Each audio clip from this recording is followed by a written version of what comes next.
What is up, guys? Dzeeff here, and today we are opening yet another product that I picked up back in YCS Pasadena at Core TCG. And you guys know that I was trying to pick up like the weirdest, the coolest, most out there products I could find, and this one is pretty strange. This is the Hidden Arsenal Special Edition released back in 2011. This is actually a North American exclusive. I know that the Europeans, they got the Hidden Arsenal 4 Special Edition, but this one right here is a North American exclusive, and it's really weird because it has one Hidden Arsenal 1, one Hidden Arsenal 2, and one Hidden Arsenal 3, so it's all different Hidden Arsenals, and there's a lot of competitive cards in those sets. I used to be a huge fan of the Hidden Arsenal set, especially just growing up, because it was a set with all holographic cards, and this is back at a time, unlike nowadays, where every single pack and the core sets didn't actually come with a holographic card out of every single pack. And I mention this because we have these sort of sets these days too, you know, Dark Saviors and Mystic Fighters and Infinity Chasers, but back in the day, this was like a huge deal, having a set where you're guaranteed not only one holographic in every single pack, but actually 5. This special edition was very strange though, I will say that. I mean, each Hidden Arsenal does have some competitive cards, as I said, and hopefully we can pull one of those, like Naturia Beast, or Barkion, or Brionic, or really any of the Ice Barrier Dragons would be really cool. But the overall sets, I mean, they weren't nearly as competitive as we think of, even like Dark Saviors, and even like Mystic Fighters, which, while Mystic Fighters is not like the most competitive set, at least the archetypes in there are playable. For a long time, and I mean a long time, the archetypes found in these Hidden Arsenals, especially the early ones, were so laughed at by the community that it's kind of funny that Konami kept going on with them. But eventually, way down the line, they actually got really, really good. Not really out of these first ones. So we'll see some pretty good cards, hopefully, if we pull some of the cooler ones. We're also going to see some pretty bad cards out of these early Hidden Arsenal sets. It really was sort of higher highs and lower lows, as opposed to some of the later Hidden Arsenals. We actually had a couple playable cards in them, like entire playable archetypes like Gem Knights, something along those lines. Oh, and also, just in case you guys missed it, the promo cards here are very on theme. So we have XX Saber Emmer's Blade or Naturia Pineapple. Both of these cards were secret rares out of core sets, but they both go with the themes that are found in these Hidden Arsenal packs. So like I said, the cards we're trying to pull here, any of the Ice Barrier Dragons are really cool. There are some other cool cards though, not just the big synchro monsters. You have things like Dragoonity Ducks would be pretty cool. I don't actually think Phalanx is out of here. Maybe it is. I don't think it is. I thought Phalanx out of a core set. Can't quite remember that, but I know that Ducks is in this set. That's pretty cool. There's just some like other cards, just like some random worm cards. We'll probably pull some of the original X Sabers as well. So I'm not really sure exactly how good the actual pulls will be. I don't even think the cards out of this set have a chance of being valuable. If you know, some of the cards that I've opened in the past week here from Core TCG in these packs actually do have a pretty decent chance if you get lucky to pull valuable cards.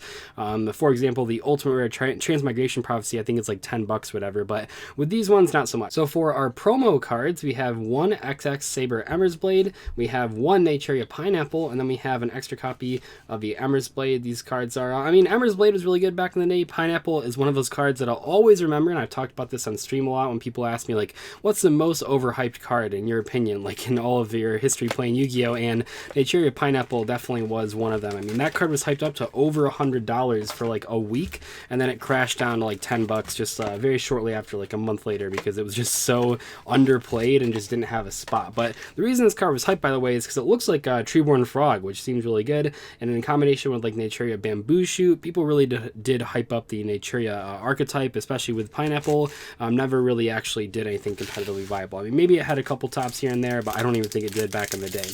So first, I think we'll go through all the Hidden Arsenal 1s, and then the Hidden Arsenal 2s, and then the Hidden Arsenal 3s. So out of this first pack, we have a pretty cool generic Synchro monster that I used to play back in the day, actually, when I didn't have Brionic, and that is this Flameveil level 6 monster. Generic, and it does piercing, and then each time it inflicts battle damage to your opponent, it gains 300 attack. Wow, pretty insane. So I know if at 2100, obviously not that good, but a lot of these cards aren't that good. Then we have Flameveil Magician, actually kind of a cool tuner monster, a level 4 tuner monster, Blizzard Warrior, Ally of Justice Rudra, and Ally of Justice Kalazalos, which you might recognize from the Necros monster, which is a lot better than the normal monster. I mean, level 6 vanilla monsters were not good even back in 2009. Okay, let's see what we got out of here. We have Miss Valley Shaman. I believe that this card actually had its artwork censored compared to the OSG version. And this says, once per turn, you can turn one other monster you control to the hand, have this card gain 500 attack until the end phase. This card, as well as a couple other Miss Valley cards, actually were part of a few different FTKs.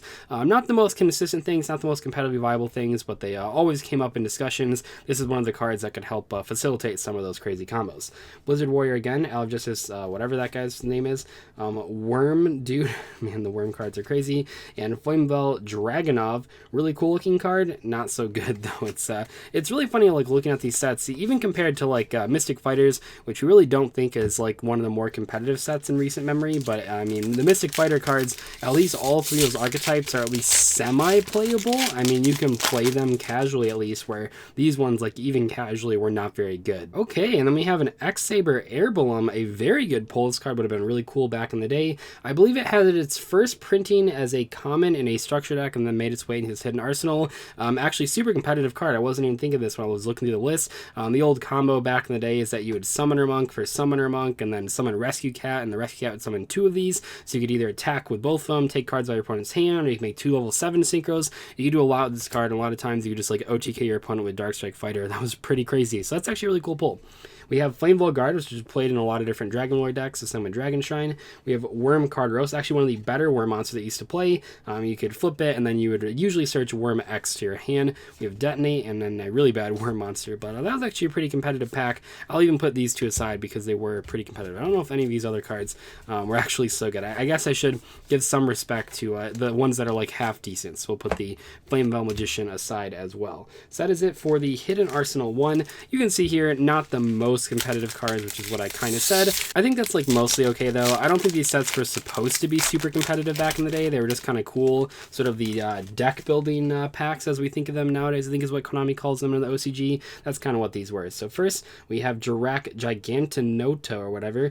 This is a level 7 synchro monster. It says all face-up Dirac monsters you control gain 200 attack for each Dirac monster in your graveyard. Wow, broken. We have Miss Valley Baby Rock, actually part of a lot of combos that people were kind of doing. Not like crazy combos, but when it's sent to the graveyard, you can special summon it. Kind of cool. We'll send from the hand to the graveyard.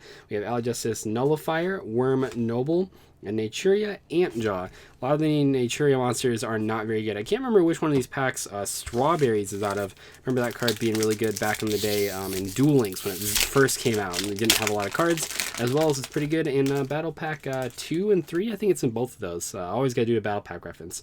We have Thermal Gen X. Pretty cool looking card here. Big machine monster. The Gen X synchro monsters never really got too good. There was the R Gen X Locomotion or whatever, the train one. That card actually was played a little bit, but as far as like Thermo and stuff like that, not so much. We have Worm Prince, Gen X Furnace. That's pretty cool, pulling the Thermal Gen X and the Furnace, same pack there. And then some pretty bad Worm cards and Ally of Justice cards. And I think I even made a video a while ago talking about like the Ally of Justice archetype and how most of the cards were bad, but a couple of them were like super competitive, which I think is kind of a funny sort of duality there. Then we have Dirac Tyrannis, the big Dirac main deck monster. You contribute one dinosaur monster to have this card gain 500 attack. Wow, insane. When this card destroys an opponent's monster by battle sent to the graveyard, this card gains 300 attack. I mean, this stuff wasn't good back in like 2010, 2009 is when, I think 2009 is when Hidden Arsenal 1 came out, 2010 is when Hidden Arsenal 2 came out, and also when Hidden Arsenal 3 came out, something along those lines. But this card, I mean, I know people are going to look at it today, and I'm sure someone will say like, oh, this card is just not very good nowadays, but it was really good back in the day. I mean, the truth is, it really wasn't. Even back in the day, a 2 tribute, 2500 attack monster, not very strong. Next up, we have Fabled Kushan, actually a very important card for those early Fabled decks. Fabled was never like the best deck, but it was certainly a pretty powerful rogue strategy. So while in the graveyard, you can discard a Fabled monster to add this card back to your hand. Might not sound like good, but it did trigger most of their effects, and comboed with Tour Guide from the Underworld as well, because it's a level 3 fiend. So you can special summon this from your deck once Tour Guide came out, and then like make a rank 3 monster and send it to the grave. Do some pretty cool combos, so I'll put that card aside as well. We have Gen X Recycled, Ally of Justice Unlimited, and Gen X Gaia. All those crazy Gen X cards. I don't even believe that the two best Gen X monsters, Controller and Undyne, I don't think those were even in Hidden Arsenal. arsenals. I know that Undyne was in a regular set. I believe Controller was as well. Actually, yeah, I'm pretty sure that the Gen X Controller did not come in the hidden arsenal sets, none of them, which is kind of funny to think about because it's like one of the more important cards for like the Gen X deck as far as lore goes. So for our secret rare here, we have Ally of Justice Omni Weapon. We have our Gen X Oracle, Ally of Justice Cycle Reader. Okay, actually a very, very competitive card. This is one of the cards that I spent the most time talking about in that Ally of Justice video, so make sure to go check that out. I'll put it at the end card of this video, but very effective sort of double DD Crow card against light decks. Very, very strong. And we got some other like garbage random filler cards. 2 packs left here. I don't know if we'll pull something crazy. I believe that Gungnir is the Ice Barrier Dragon out of this one, and we pulled, I got really excited. I thought this was something else, but it's not. We have one of the lesser known Dragoon Unite cards. This says, if this card attacks or is attacked during the damage step, you can remove from play one only Winged Beast type monster from your graveyard. To have this card gain attack equal to the monster in the end phase. Not nearly as powerful as like several other of the Dragoonity cards, especially compared to the other level 6 synchros, but there it is, I guess. And we have Shock Troops with the Ice Barrier. This card actually was hyped up for a brief period, never really saw too much competitive play, but I know some people were hyping it up. I believe it was an out to the Gin Lock, kind of. I mean, not like a good one, but it was technically an out. We have Worm Ugly, Fabled Thing, and Naturia Fruit Fly. Pretty funny looking card there. I think a lot of these cards actually did make their way to Duel Links, at least a lot of the Naturia cards. I feel like I've seen a lot of them in that game, especially when it first came out.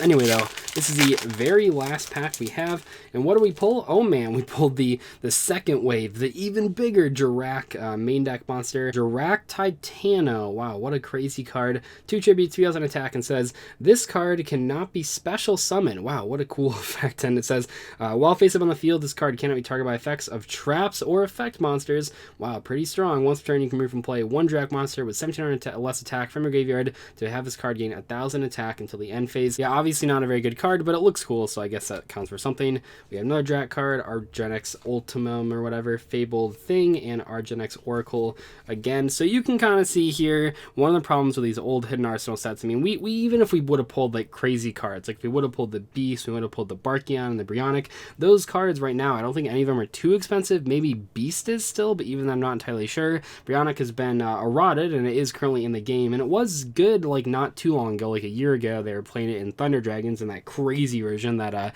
Jesse Cotton got second place at YCS Sydney with, but overall a lot of these cards have just been power crept completely. I mean, we have to keep in mind here this set is almost 10 years old, all of these hidden arsenal sets, or most of the ones that were in this special edition, so we can't expect these cards to be too strong. But I would say out of all of our pulls, if we're looking at cards that actually do have the potential to be good in the future, mainly looking at Ally of Justice Cycle Reader as well as Flameville Guard, if Dragon Lords ever come back, they would probably play something along this line. But Ally of Justice Cycle Reader in particular is a very strong card if light decks ever come to the metagame. We see DD Crow being played right now, and if Orcus were light monsters, which I know changes like the whole Orcus deck, but if Orcus were light monsters, this thing would be played over DD Crow because it is just like a strict upgrade against the light decks.